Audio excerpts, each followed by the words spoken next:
Hello everyone, this is True Crime Disclosed. In this video, we will learn about a tragic and criminal case that happened in India in 2009. This is the story of Sonali, a beautiful young woman who was forced to marry into a wealthy but brutal family. Driven to the brink by violence and abuse from her cruel father-in-law, she had to find a way to escape in desperation. But her escape plan ended in a gruesome murder. Let us delve into the details of this case to understand better what happened in the small village in Gujarat. The story begins with a forced marriage and ends in a tearful tragedy. Before we get into the details of the case, don't forget to like the video and subscribe to the channel. Sonali was born and raised in the village of Rajpur, Gujarat, India, in a poor farming family. She is the only daughter in the family. Sonali had to face a difficult life since childhood, lacking both material things and development opportunities. Her family did not have the conditions to send their children to study much. And so Sonali only finished secondary school and had to drop out of school to help her parents with farm work. Life in a small village with hard farm work trained her to be patient and tolerant, but also deprived her of opportunities that many other girls in the city had. Despite her difficult life, Sonali always stood out for her beautiful appearance. Her healthy dark skin, big round eyes, and thick black hair made her the center of attention in the village. By her teenage years, Sonali had attracted the attention of many young men in the area. Many times, young men in the village tried to get to know her and confess their love to her, but Sonali, who was reserved and modest, did not pay much attention to such things. She always appeared reserved, avoiding attracting too much attention. However, there was one person who touched Sonali's heart: Omkar, a poor boy from the same village. Omkar, then 25, was a kind and hard-working young man, but his family also faced many economic difficulties. He and Sonali often met while working in the fields or when she helped her mother sell goods at the village market. Their love developed quietly, without much fuss but full of sincerity. They understood and shared with each other the difficulties in life, the dreams that were left unfulfilled because of poverty. Every time they met, Omkar's eyes were always full of love and promise of a bright future. But Sonali and Omkar's love could not last long. The harsh realities of life soon came between their simple yet profound love. Although Sonali and Omkar loved each other, Sonali's family always lived in poverty, relying on the erratic harvests to make a living all year round. Sonali's parents, although loving their daughter, were forced by the pressure of poverty to think about a more stable future. In the society where they lived, marriage was not only a result of love but also a tool to improve the status and economic conditions of the family. Therefore, they began to see Sonali marrying into a rich family as the only way to escape poverty. Sonali, despite knowing her family's situation, still cherished hopes for her love with Omkar. But those happy days did not last long.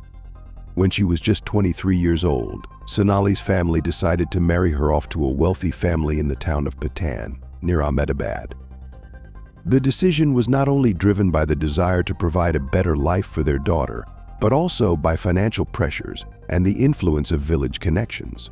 The groom's family, who were wealthy and powerful, approached Sonali's family with a proposal of marriage.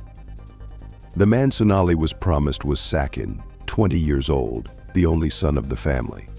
Although the family had a lot of assets, Sakin was not what Sonali's family expected. He was not smart, had a low IQ, and often displayed foolish behavior. However, the amount of money that the groom's family promised to pay for this marriage was too much for Sonali's family to refuse. They were not only thinking about their daughter's life, but also about ensuring a more stable future for the family. The dowry, the wealth, and the promises from the groom's family overshadowed any feelings of love that Sonali had for Omkar. They did not think that their daughter would have a happy life, but in their eyes, the happiness of the family was more important. Sonali cried a lot when she learned about her parents' decision. She felt betrayed, turned into a trading tool in the hands of adults. Her sincere love for Omkar was considered non-existent in the face of the cruel reality. Though Omkar loved her deeply, he knew he could not fight against power and money. Their love affair, though not officially ended, was ended by irreversible decisions from Sonali's family. The night before her wedding, Sonali couldn't sleep. The feeling of insecurity and the pain of leaving her beloved gnawed at her mind. The words of her parents, the looks of her neighbors and relatives, all weighed heavily on her shoulders, but nothing could make her forget the image of Omkar. She knew that her life was about to take a different turn, a path she did not want to take. Tomorrow morning, she would become the wife of a man she did not love and could not even have a normal conversation with. Faced with that prospect, Sonali felt she had to meet Omkar one last time to break up this relationship. She quietly walked out of the house in the dark, passing through the familiar village roads where she and Omkar had shared so many memories. The two of them had made an appointment to meet in the fields, where they often looked at the stars together and talked about the future. When Sonali reached the place, Omkar was standing there, in the quiet darkness. His eyes were filled with pain, but he said nothing. They both stood in silence for a long time, not needing to say anything, because their hearts knew each other's feelings. This meeting was not only a farewell, but also a farewell to the unfinished dreams they once dreamed. Finally, Sonali walked towards Omkar, and in the silence of the field, they embraced. It was no longer the sweet embrace of young lovers, but one of pain, of inevitable loss. Emotions overwhelmed them, and they both knew that this was the last moment they would have together. Sonali, with a broken heart, decided to give everything to the man she loved. That night, in the middle of the deserted field, they had a passionate night, merging both physically and mentally. That was how Sonali chose to keep something of her love, before she was forced into a loveless marriage. All the desires and emotions that had been suppressed for so long were released that night. After a night of passion, they lay side by side, looking up at the starry night sky, but their hearts were filled with pain. They both knew that when dawn came, everything would be over. Sonali would have to go back to her new home, where she would belong to another man. Omkar, though in pain, knew that he could not keep her. Before leaving, Sonali looked deeply into Omkar's eyes one last time. She engraved these moments in her mind because she knew this would be the last time she could be with the person she truly loved. The wedding day was hastily arranged. Sonali could do nothing but obey her parents' wishes, helpless and in pain. On the day she left the village to go to her husband's house in the town of Patan, Omkar came to see her off. They just looked at each other in silence.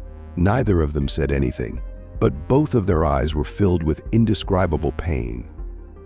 Sonali left the village in silent tears, leaving behind the first and only love of her life. At her in-laws' home, Sonali quickly learns the cruel truth about her marriage. Her husband, Sakin, is actually a moron, incapable of understanding or meeting the needs of a wife. Their relationship existed in name only, as a barter for the two families to fulfill their purposes. However, the reality was much more brutal than Sonali had imagined. She gradually realizes that the main reason she was married into this family was not to be Sakin's wife, but to serve the lustful needs of her father-in-law, Shankar. Shankar, 48, was a cruel and violent man. Initially, he would often approach Sonali in a sweet manner, trying to seduce her into serving him. He used shameless words and ambiguous gestures, trying to possess her in subtle ways. However, Sonali skillfully avoided him several times, hoping that he would give up. She was afraid but tried to keep her distance, believing that if she did not react, Shankar would not dare to go further. But her escape could not last forever. Shankar was a violent and aggressive man, accustomed to using his power to force what he wanted. When he realized that his coaxing was not working, he decided to take her by force. One night, when everyone in the house had gone to sleep, Shankar suddenly entered her room. No longer just coaxing her, he brutally forced himself on her. Sonali tried to resist, but could not escape Shankar's grip. He humiliated her in her pain and helplessness. After that night, Sonali's life at her in-laws' house turned into hell. Shankar, realizing that she was no longer capable of resisting, became increasingly cruel. Shankar was an abusive and violent man, not only towards his daughter-in-law but also towards his wife, Deepika. During the years she lived with Shankar, she had to endure oppression and violence from him, which left her fearful and hopeless. Deepika was completely subdued under her husband's iron fist, and therefore, even though she knew about the heinous acts that Shankar had committed against Sonali, she did not dare to speak up or intervene. Her silence only made Shankar more tyrannical. Initially, Shankar was sneaky in his attempts to take possession of Sonali. He tried to carry out his depraved acts in the dark, when no one was around. Sonali, despite being humiliated and heartbroken, tried to keep quiet as she knew that no one would stand by her. However, things quickly changed when Shankar felt no need to hide it anymore. He gradually became complacent and took his power over Sonali as a given in the family. Shankar started raping Sonali even when there were many people around the house. He no longer cared about the presence of the family or the servants. He committed these violent acts right in the living room, where everyone in the house could easily see. While her mother-in-law, Deepika, family members, and even servants were present, no one dared to object or speak up. They were all terrified of Shankar and endured the atrocities in silence, even though these atrocities were happening right before their eyes. Shankar's cruelty did not stop at abusing Sonali, but was evident in the fact that he did it all so openly and naturally. He felt no guilt or shame for his actions. His act of humiliating Sonali in front of his family and servants almost became a way of demonstrating his power in the house, letting everyone know that he could do anything without fear of opposition.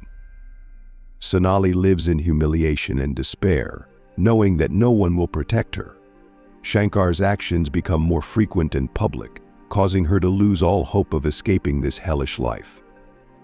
Meanwhile, the mother-in-law and everyone in the family could only stand by in fear, as if they were captives of Shankar's tyrannical power.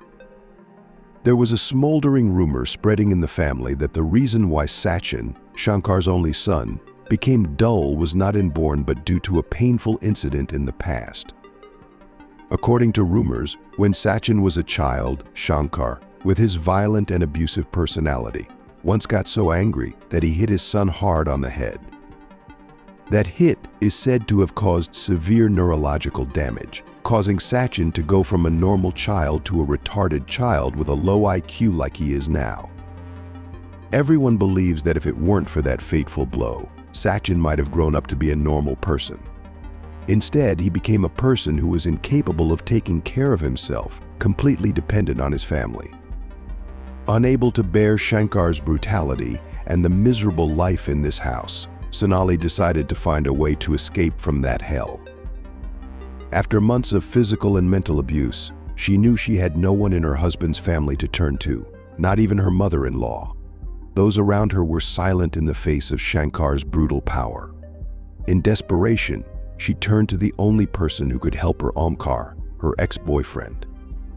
Secretly and carefully, Sonali writes a letter to Omkar, telling him everything she has endured and begging him to help her escape this hellish life. She no longer cared about the consequences, only wanting to be freed, no matter what the cost might be. After sending the letter, Sonali anxiously waits for Omkar's response, hoping that he still cares for her, even though their lives have taken different turns. Omkar, after receiving the letter, is heartbroken and decides to help Sonali escape. They plan to meet one evening and sneak out of that hellish house. As night falls, Sonali quietly leaves home. For the second time in her life, she goes to Omkar, hoping this time they can escape all the tragedies. Both run away with dreams of a free future, far away from all the suffering she endured. However, their brief freedom is soon threatened. When he discovers that Sonali has disappeared, Shankar searches frantically for her. Soon, he visits Sonali's biological parents, harassing them and demanding the return of the dowry the family received for Sonali's marriage. He demanded that Sonali's parents return the entire amount, with terrible threats if they did not comply. Sonali's family, already poor, could not afford to pay back such a large sum. They were extremely worried and had no choice but to beg Sonali to return to her husband's house. In desperation and helplessness, Sonali is forced to return to the hellish house she tried to escape. She knows that this decision means suffering harsher punishments, but she cannot put her family in danger because of her. When she returned to her husband's home, Shankar became even more cruel and tyrannical. He not only physically abused her but also forced her to serve him like an animal, not treating her as a human being. Every day, Sonali was forced to do hard and humiliating work, without any rest or protection for her rights. Shankar no longer saw her as a nominal wife of his son, but as a toy, a tool for satisfying his depraved needs and anger. One fateful night on March 12, 2009, after months of torture and living in despair, Sonali decided to meet Omkar, her ex-boyfriend who had tried to help her escape. She couldn't bear it any longer and knew that this time, either she would escape hell forever or everything would end in tragedy. Sonali silently planned. That night, when the whole family was asleep, Sonali and Omkar secretly took action. Omkar sneaked into the house through the back door, tried to hide in a hidden corner, waiting for the right moment to escape with Sonali. Both were tense and worried. While Sonali was preparing in the kitchen to escape with Omkar, Shankar suddenly appeared. He had suspected something when he saw her frequently missing in the evening, and this time his animalistic side emerged again, with his brutal and cruel nature. Shankar did not miss the opportunity to make Sonali serve him right there, in the kitchen of the house. He did not care about the space or the situation, only cared about satisfying his tyrannical needs. But this time, something Shankar did not expect happened. Omkar, witnessing this horrifying scene, could not control his anger and indignation. In a moment of outburst, he grabbed a nearby stick and attacked Shankar. The powerful blow from behind hit Shankar squarely on the head, knocking him down on the spot. Blood was pouring out on the floor, and Shankar died instantly from the fatal blow. Both Sonali and Omkar panicked after realizing that Shankar was dead. They knew that the situation was now beyond their control. With no way back, they decided to flee immediately, hoping to escape the police and start a new life elsewhere. However, the murder was quickly discovered. Family members and servants in the family panicked and informed the police as soon as they found Shankar's body. Police immediately arrived at the scene and began an investigation, and it didn't take long to identify the culprits as Sonali and Omkar. The two could not escape for long.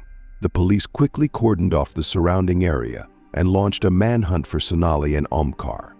Their trail was exposed, and within hours of their escape, the two were arrested. The brief escape ends with Sonali and Omkar being escorted back to the police station, eyes filled with despair and exhaustion. When arrested, both had no choice but to confess to the crime. Omkar, out of love and protection for Sonali, claimed that he had killed Shankar himself, but he insisted that it was in a fit of rage, after witnessing Sonali being tortured. Both understood that they had no way out, and their fate was now in the hands of the law. After her arrest, Sonali, mentally exhausted, decided to tell the police the whole story. She could no longer bear the pain of being abused and assaulted, and in her desire to be free, she confessed everything. During her interrogation, Sonali recounted in detail what she had been going through since she entered Shankar's house. She recounted being abused by Shankar, treated like an object, and Shankar's cruelty in publicly abusing her in front of his family and servants. Sonali's confession was too much for the police to ignore. They realized that this was not a simple murder, but the result of a long series of brutal acts of domestic violence. The police decided to investigate further to verify Sonali's story. They immediately summoned Shankar's entire family, including his wife Deepika, other family members, and servants who had witnessed Shankar's atrocities, to clarify the matter. During the interrogation, Many family members and servants admitted that they had witnessed Shankar's harassment and abuse of Sonali. However, they all remained silent out of fear of his violent nature. The servants even said that they had seen Shankar humiliating Sonali many times in the house, sometimes even in front of them, but no one dared to intervene. Shankar's wife Deepika also confirmed that she was aware of her husband's abuse of Sonali. The trial took place on September 25, 2009. At the trial, the entire incident was reenacted before the court. Sonali's defense attorneys emphasized the brutal conditions she endured while living under Shankar's abuse. They argued that she was the victim of long-term abuse and that her actions were motivated by desperation. Omkar, who directly killed Shankar, admitted to his crime. He explained that his action was not a pre-planned murder, but a knee-jerk reaction, as he could not bear to see his loved one being tortured. The court, after hearing the defense, decided to give him a lighter sentence. Omkar was sentenced to 12 years in prison for murder. As for Sonali, although the court acknowledged that she was a victim of abuse, because she was complicit in hiding and helping Omkar escape, she was sentenced to 5 years in prison. Sonali's sentence was lighter than Omkar's because she had suffered more trauma and was forced into harsh circumstances. Sonali and Omkar's cases were closed, but the tragedies surrounding their lives still left a deep, haunting impression. Sonali, an innocent young girl forced to marry into a brutal family, had to go through painful days of abuse and violence. Omkar's act of killing Shankar, though a result of anger and despair, cannot erase the trauma both have endured. Although the verdict has been delivered, this story is more than just a legal punishment. It is also a reminder of the tragedies that occur when people are pushed into a corner, when injustice, violence, and despair go unacknowledged and unaddressed. What Sonali went through is proof that society needs to pay more attention to protecting victims of domestic violence, who have no voice in their own homes.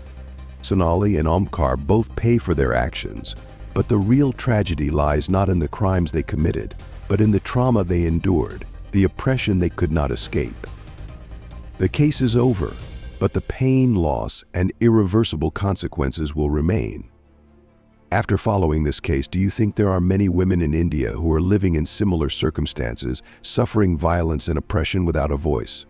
Share your thoughts with everyone in the comments section.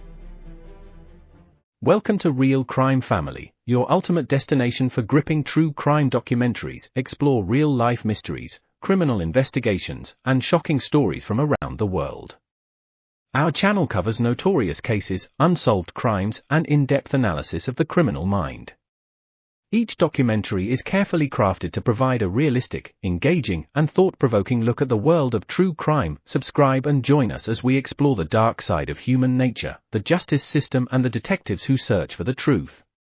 New episodes every night.